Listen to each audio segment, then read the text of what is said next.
ಯೋಗೇಶ್ ಗೌಡ ಕೊಲೆ ಪ್ರಕರಣಕ್ಕೆ ಸಂಬಂಧಪಟ್ಟಂತೆ ಜೀವಾವಧಿ ಶಿಕ್ಷೆಗೆ ಗುರಿಯಾಗಿರುವಂತಹ ಈ ಅಪರಾಧಿಗಳು ಈಗ ಕಣ್ಣೀರು ಹಾಕ್ತಿದ್ದಾರೆ. ಅಪರಾಧಿಯ ಕುಟುಂಬಸ್ಥರು, ಎಫ್ಐ ಅಪರಾಧಿ ವಿನಾಯಕ್ ಕಟಗಿ ಕುಟುಂಬಸ್ಥರ ಕಣ್ಣೀರು ಈಗ ಈ ದೃಶ್ಯಗಳಲ್ಲಿ ನೋಡಬಹುದು. ಧಾರವಾಡದಲ್ಲಿ ಮಗನ ನೆನೆದು ಈ ರೀತಿಯಾಗಿ ತಂದೆ ತಾಯಿ ಕಣ್ಣೀರು ಹಾಕ್ತಿದ್ದಾರೆ. ಮನೆಯಲ್ಲಿ ತಂದೆ ತಾಯಿ ಮತ್ತು ಹೆಂಡತಿ ಮಕ್ಕಳನ್ನ ನೋಡ್ಕೊಳ್ಳೋರು ಯಾರೂ ಇಲ್ಲ, ಅವನೇ ಕುಟುಂಬದ ಆಧಾರ ಆಗಿದ್ದ ಅಂತ ಹೇಳಿ ಈ ರೀತಿಯಾಗಿ ನೊಂದ್ಕೊಳ್ತಿದ್ದಾರೆ. ಈ ಪ್ರಕರಣದಲ್ಲಿ ದೋಷಮುಕ್ತ ಆಗ್ತಾನೆ ಅಂತ ಹೇಳಿ ನಾವು ಕೂಡ ಅಂದ್ಕೊಂಡಿದ್ವಿ, ಆ ನಿರೀಕ್ಷೆ ಇತ್ತು. ಆದರೆ ಜೀವಾವಧಿ ಶಿಕ್ಷೆ ನೀಡಿದ್ದು ನಮ್ಮ ಕುಟುಂಬಕ್ಕೆ ದಿಕ್ಕೇ ಇಲ್ಲದಂತಾಗಿದೆ ಅಂತ ಹೇಳಿ ಇದೀಗ ಕಣ್ಣೀರು ಹಾಕ್ತಿದ್ದಾರೆ. ಈತನ ಕುಟುಂಬಸ್ಥರು ಮಾಫಿ ಸಾಕ್ಷಿ ಆದವನನ್ನ ಹೊರಬಿಟ್ಟಿದ್ದಾರೆ. ಆದರೆ ಪೊಲೀಸ್ ಭದ್ರತೆ ಕೂಡ ಕೊಟ್ಟಿದ್ದಾರೆ. ಹಾಗಾದ್ರೆ ಯಾರನ್ನಾದ್ರೂ ಕೊಲೆ ಮಾಡಿ ಮಾಫಿ ಸಾಕ್ಷಿ ಆಗಬಹುದಾ ಅಂತೇಳಿ ಪ್ರಶ್ನೆ ಮಾಡಿದ್ದಾರೆ. ವಿನಾಯಕ ಕಟಗಿ ಕುಟುಂಬಸ್ಥರು ಈ ರೀತಿಯಾಗಿ ಪ್ರಶ್ನೆ ಮಾಡಿದ್ದಾರೆ. ನಮ್ಮ ಮಗನಿಗೆ ಮಾತ್ರ ಜೀವಾವಧಿ ಶಿಕ್ಷೆ ಯಾಕೆ ಕೊಟ್ಟಿದ್ದೀರಾ, ನಮ್ಮನ್ನು ಯಾರು ನೋಡ್ಕೋತಾರೆ, ನಮ್ಮ ಮಗನ ಮುಂದಿನ ಕಾನೂನು ಹೋರಾಟ ನಾವೇ ಮಾಡ್ತೀವಿ ಅಂತ ಹೇಳಿ ಇದೀಗ ಇದನ್ನ ಕುಟುಂಬಸ್ಥರು ಕಣ್ಣೀರು ಹಾಕ್ತಿದ್ದಾರೆ. ಆದರೆ ಈ ರೀತಿಯಲ್ಲಿ ತೀರ್ಪು ಬಂದಿದ್ದು ನಮಗೆ ಬಹಳಷ್ಟು ನೋವುಂಟು ಮಾಡಿದೆ. ಮನೆ ಬಿಟ್ಟು ಹೊರಬರದ ಸ್ಥಿತಿಯಲ್ಲಿ ಸದ್ಯಕ್ಕೆ ನಾವೆಲ್ಲ ಇದ್ದೀವಿ ಅಂತ ಹೇಳಿ ತಂದೆಗೆ ಈಗಾಗಲೇ ಹಲವಾರು ಕಾಯಿಲೆಗಳು ಇದೆ, ಯಾರು ನೋಡ್ಕೊಳ್ತಾರೆ, ಯಾರು ಕೂಡ ನೋಡ್ಕೊಳ್ಳೋರು ಇಲ್ಲ, ನಮಗೆ ನ್ಯಾಯ ಸಿಗಲೇಬೇಕು ಅಂತ ಹೇಳಿ ಇದೀಗ ಕಣ್ಣೀರು ಹಾಕ್ತಿದ್ದಾರೆ.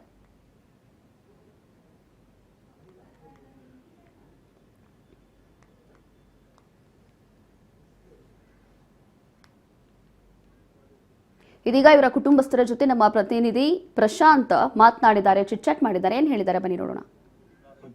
ಯೋಗೇಶ್ ಗೌಡ ಕೊಲೆ ಪ್ರಕರಣಕ್ಕೆ ಮೊನ್ನೆ ಜನಪ್ರತಿನಿಧಿ ನ್ಯಾಯಾಲಯ ಮನೆ ತೀರ್ಪನ್ನು ಕೊಟ್ಟಿದೆ. ಅದರಲ್ಲಿ ಎಫ್ಐ ಆರೋಪಿ ಅಂತ ವಿನಾಯಕ್ ಕಟ್ಗೆ ಅವ್ರ ಮನೆಯಲ್ಲಿ ನಾವಿದ್ದೀವಿ. ನಮ್ ಜೊತೆ ಅವ್ರ ತಂದೆ ತಾಯಿ ಕೂಡ ಇದ್ದಾರೆ. ಅವರೇ ಮಾತಾಡ್ತಗೋಣ. ಅಮ್ಮ, ಏನಂತಂದ್ರೆ ಈಗ ಮೊನ್ನೆ ಜನಪ್ರತಿನಿಧಿಗಳು ನ್ಯಾಯಾಲಯ ತಮ್ಮ ಮಗಳ ಮೇಲೆ ಜೀವಾವಧಿ ಶಿಕ್ಷೆ ಕೊಟ್ಟಿದೆ. ಆ ಬಗ್ಗೆ ಹೇಳೋದ್ರಲ್ಲಿ ಏನ್ ಹೇಳೋದ್ರಿ, ಅಲ್ಲ ದುಡ್ಕೊಂಡ್ ಮಂತಂದೊಳಗ ಹಿಂಗೊಮ್ಮೆ ದುಡ್ಕೊಂಡ್ ತಿನ್ಕೊಂತ ಹೋದಾಗ ಇದು ಕೇಸ್ ಹಾಕಿ ದೊಡ್ಡ ದೊಡ್ಡ ಕೈವಾಡ ಇದ್ದು ನಮ್ ಮಗನ್ ಸಿಗ್ಸಾರ ಅನ್ಬಾಕ ನಾವ್ ಇನ್ನೇನ್ ಹೇಳೋದೈತ್ರಿ ಮುಂದ ಹೇಳ್ರಿ. ಅಮ್ಮ, ಏನಾದ್ರು ನಿಮ್ ಮಗನ ಬಗ್ಗೆ ಏನಾದ್ರು ಗೊತ್ತಿತ್ತ? ನಮ್ ಮಗ ಹಿಂಗ್ ಮಾಡ್ತಾನ ಅನ್ನೋದ ಗೊತ್ತಿಲ್ರಿ. ದುಡಿದು ಮನಿಗ್ ಬರೋದು ಅಂದ ಕೆಲಸ ರೀ ಅವಂದು. ಇಂತ ಕೆಲಸ ಮಾಡಾಕ ಹೋಗುದಿಲ್ರಿ ಅವ. ಇಂತ ಕೆಲಸ ಮಾಡಿ ಸಿಗ್ಸ್ಯಾರ ಅಂತಂದ್ರ ನಾವ್ ಇನ್ ಮುಂದೆ ಏನ್ ಹೇಳ್ಬೇಕ್ರಿ? ನಮ್ ಮಗ ಹೇಳ ನಾವ್ ಏನ್ ಬರ್ತೈತಲ್ಪ ಅವ್ರಿ, ನಾ ಏನ್ ತಪ್ಪಿಲ್ಲ, ನಾ ಏನು ಮಾಡೇ ಇಲ್ಲ ನೋಡ್ರಿ. ಅವ ಮಾಡ್ಲಾರ್ದ ಹೇಳ್ಕೊಂಡ್ ಹೋಗಿ ಹಿಂಗ್ ಮಾಡ್ಯಾರ್ರಿ ಅವಂಗ. ಈಗ ಹಿರಿಯ ಮಗ ಈಗ ನಿಮ್ಮ ಜೊತೆ ಇಲ್ಲ, ಮನೆ ನಿರ್ವಹಣೆ ಹೇಗ್ ಮಾಡ್ತಿದ್ದೀರಿ? ಇದ್ದಂಗ ಹೆಂಗಾರ ಮಾಡ್ಕೊಂಡ್ ಹೋಗುದ್ರಿ. ಮತ್ತೀಗ 3 ದಿನ ಆಯ್ತು, ಕಣ್ಣಿಗೆ ನಿದ್ದಿಲ್ಲ, ಹೊಟ್ಟಿ ಕೂಳಿಲ್ಲ. ಬರ್ತಾನ ಮಗ ಬರ್ತಾನ ದಾರಿ ಕಾಕೊಂತ ಕುಂತೇವ್ರಿ. ಇನ್ ಮುಂದಾದ್ರೂ ಹಂಗ ಕಾಕೊಂತ ಕುಂದ್ರಿದ್ರಿ ಬೋರು ಮಠ ನೋಡ್ರಿ. ಮುಂದಿನ ಹೆಜ್ಜೆ ಏನು ನಿಮ್ದು? ಮುಂದಿನ ಹೆಜ್ಜೆ ಹೆಂಗ ಸಣ್ಣ ಮಕ್ಳ ಮ್ಯಾಗ ಮೊಮ್ಮಕ್ಳ ಮಕ್ಕ ನೋಡಿ ಹೋಗುದ್ರಿ. ಇದ್ದಂಗ ದುಡ್ಯಾಕ್ ಹೋಗುದ್ರಿ. ನಾವ್ ದುಡಿ ಮಗನ ಇರ್ಬೇಕ, ಇನ್ ವಯಸ್ಸಾದ್ರ ನಾವ್ ದುಡ್ಯಾಕ್ ಹೋಗ್ಬೇಕ್ರಿ. ಇದು ಆಯ್ತು ಅವರ ವಿನಾಯಕ ಖಡ್ಗೆ ಅವ್ರ ತಾಯಿ ಮಾತಾಡಿದ್ರು. ಈಗ ಅವರ ತಂದೆಯವರು ಕೂಡ ನಿಮ್ ಜೊತೆ ಇದ್ದಾರೆ. ಸರ್, ಈ ಕೇಸ್ ಬಗ್ಗೆ ಅಂದ್ರೆ ಮಾಫಿ ಸಾಕ್ಷಿ ಆಗುತ್ತಂತ ಮಾಫಿ ಅವಾಗ ಈ ಶಿಕ್ಷೆ ಪ್ರಕಟ ಆಗಿಲ್ಲ. ಈಗ ನಿಮ್ಮ ಮಗನಿಗೆ ಆಗಿದೆ ಎಫ್ಐ ಅಂತ ವಿನಾಯಕ ಖಡ್ಗೆಗೆ ಆಗಿರುತ್ತಂತ. ಈ ಬಗ್ಗೆ ಹೇಳೋದಾದ್ರೆ ಸರ್, ವಿನಾಯಕ ಖಡ್ಗೆ ಅವ್ರು ಏನ್ ತಪ್ಪು ಮಾಡಿಲ್ಲ, ಶಿಕ್ಷೆ ಇದೆ. ಈ ಒಂದು ಸಾಕ್ಷಿನೇ ಇಲ್ಲ ಇಲ್ಲಿ, ಒಂದು ಸಾಕ್ಷಿ ಇಲ್ಲ. ಏನ್ ಸಾಕ್ಷಿ ಮಾಫಿ ಸಾಕ್ಷಿ ಮಾಡಿ ಕೋರ್ಟ್ ಅಪ್ರೂವಲ್ ಅಂದ ತಕ್ಷಣ ಯಾರೋ ಒಂದು ಮರ್ಡರ್ ಮಾಡಿ 4 ಕೋಟಿ ಅಪ್ರೂವಲ್ ಹಾಕಾರ ಬಿಡುಗಡೆ ಮಾಡ್ತಾರೆ ಕೋರ್ಟ್ನವ್ರ. ನೀವ್ ಹೇಳ್ತಾರೆ ಬಿಡುಗಡೆ ಮಾಡ್ತಾರ. ಈಗ ನಿಮ್ಮ ಮುಂದಿನ ನಡೆ ಏನು? ಕಾನೂನು ಹೋರಾಟ ಸರ್, ಮುಂದಿನ ಕಾನೂನು ಹೋರಾಟ. ನ್ಯಾಯ ಸಿಗ್ತೈತೆ ನಮ್ಗೆ ಸರ್, ಕಾನೂನು ಹೋರಾಟ ನ್ಯಾಯ ಸಿಗ್ತೈತೆ ಅಂತ ಗೊತ್ತೈತೆ ಸರ್ ನಮ್ಗೆ. ಇದು ರಾಜಕೀಯ ಪ್ರೇರಿತ ಏನಾದ್ರು ಅನಿಸ್ತದೆ ನಿಮ್ಗೆ? ರಾಜಕೀಯ ಪ್ರೇರಿತ ಸರ್, ರಾಜಕೀಯ ಪ್ರೇರಿತ.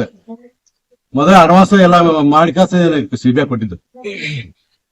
ಅಂದ್ರೆ ಯಾವ ರೀತಿ ರಾಜಕೀಯ ಪ್ರೇರಿತ ಅಂತ ಹೇಳ್ತಾರೆ?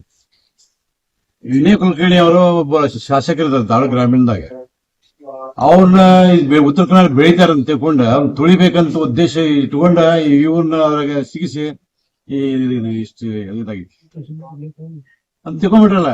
ಒಬ್ಬ ಗ್ರಾಮೀಣ ಕ್ಷೇತ್ರಕ್ಕೆ ಕಾಲು ಹಿಡದ ಹೊರಗಿದ್ದ ಕುಂತ ಆರಿಸುವಂತ ಜನಪ್ರತಿನಿಧಿ ಐತಿಲ್ಲೋ, ಹಿಂದೆ ಸಪೋರ್ಟ್ ಐತಿಲ್ರಿ. ಮುಂದೆ ನಿಮ್ಮ ಮಗನ ಬಗ್ಗೆ ಯಾವ ರೀತಿ ಕಾನೂನು ಹೋರಾಟ ಮಾಡ್ತೀವಿ? ಕಾನೂನು ಹೋರಾಟ ಮಾಡ್ತಾರೆ. ನಾವು ರಾಯಲ್ ಎಲ್ಲ ಮಾತಾಡ್ತೀವಿ, ವಕೀಲರು ಎಲ್ಲ ಮಾತಾಡಿ ಯಾವ ಟೈಪ್ ಮಾಡ್ಬೇಕು ಕೇಸ್ ಮಾಡ್ತೀವಿ. ಕೇಸ್ ಮಾಡಿ ಹೋರಾಟ ಮಾಡ್ತೀವಿ. ನ್ಯಾಯ ಸಿಗ್ತದೆ, ನಮ್ಗೆ ಗ್ಯಾರಂಟಿ ನ್ಯಾಯ ಸಿಗ್ತದೆ ಅಂತ ಅನಿಸ್ತದೆ. ಈಗ ತಮಗೂ ಕೂಡ ವಯಸ್ಸಾಗಿದೆ, ಈ ಕುಟುಂಬ ನಿರ್ವಹಣೆ ಜವಾಬ್ದಾರಿ ತುಂಬಾ ನಿಮ್ಮ ಮೇಲಿದೆ. ಈಗ ಅದ್ರ ಬಗ್ಗೆ ಹೇಳೋದಾದ್ರೆ ವಯಸ್ಸಾಗಿ ಸರ್, ವಯಸ್ಸಾಗೈತೆ ಅಂದ್ರೆ ಮತ್ತೆ ಅವ್ರಿಗೆ ಹೇಳ್ಕೊಂಡು ಸಹಿತ ಕರ್ಣ ಇಲ್ಲ ಅನ್ಸದ. ಕರ್ಣ ಇಲ್ಲ ಅಂದ್ರೆ ಏನ್ ಮಾಡ್ಬೇಕು ಸರ್? ಸಾಯಿ ಬಂದಾರಿ ಮುಂದೆ. ಯಾಕಂದ್ರೆ ಈ ಇವ್ರ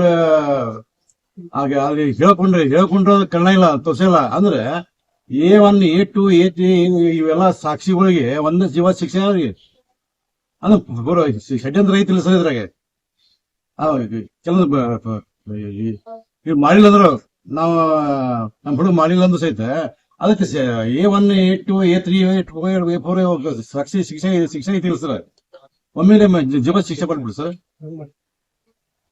ಜೀವ ಶಿಕ್ಷೆ ಕೊಡೋ ಪಾಸಿ ಕೊಟ್ಟಿದ್ರೆ ಗಲ್ವತ್ ಕೊಟ್ಟಿದ್ರೆ ಮುಗೋಗಿತ್ತಲ್ಲ ಅದು ಸಂತೋಷ ಆಕೈತೆ ಯಾಕಂದ್ರೆ ಇವ್ರನ್ನ ಉದ್ದೇಶಪೂರ್ವಕ ಇವ್ರನ್ನ ಒಂದು ರಾಜಕೀಯ ಒತ್ತಡದಿಂದ ತಂದು ಕಾಸು ಸಿಗಿಸಿ ಇಷ್ಟು ತ್ರಾಸ ಕೊಟ್ಟು ಕಾಸು ಅವ್ರಿಗೆ ಇಲ್ಲಿ ಎಲ್ಲ ಬಡದ ಇವ್ರಿಗೆ ಎಲ್ಲ ಆಗೈತಿ ಈಗ ಮೊದಲು ಆಗೈತಿ ಇಷ್ಟೆಲ್ಲ ಆಗಿ ನಾವೆಲ್ಲ ನೊಂದಿವಿ ಮುಂದೆ ಹೇಳ್ಬಾರ್ದ ಬಾಳ ನೊಂದಿವಿ ನಾವು ಅಂದ್ರೆ ನಿಮ್ ಪ್ರಕಾರ ಇದು 100% ರಾಜಕೀಯ ಪಿತೂರಿ ಅಂತಾನೆ ಹೇಳ್ತಿದ್ರು. ರಾಜಕೀಯ ಪಿತೂರಿ ಇದೆ ರಾಜಕೀಯ ಪಿತೂರಿ ಬಿಟ್ಟು ಏನಿಲ್ರಿ. ಇದಿಷ್ಟು ವಿನಾಯಕ್ ಖಡ್ಗೆ ಅವರ ತಂದೆ ತಾಯಿಯ ಮಾತಾಗಿತ್ತು. ಧಾರವಾಡದಿಂದ ಪ್ರಶಾಂತಿನಿ, ರಾಜ್ ನ್ಯೂಸ್.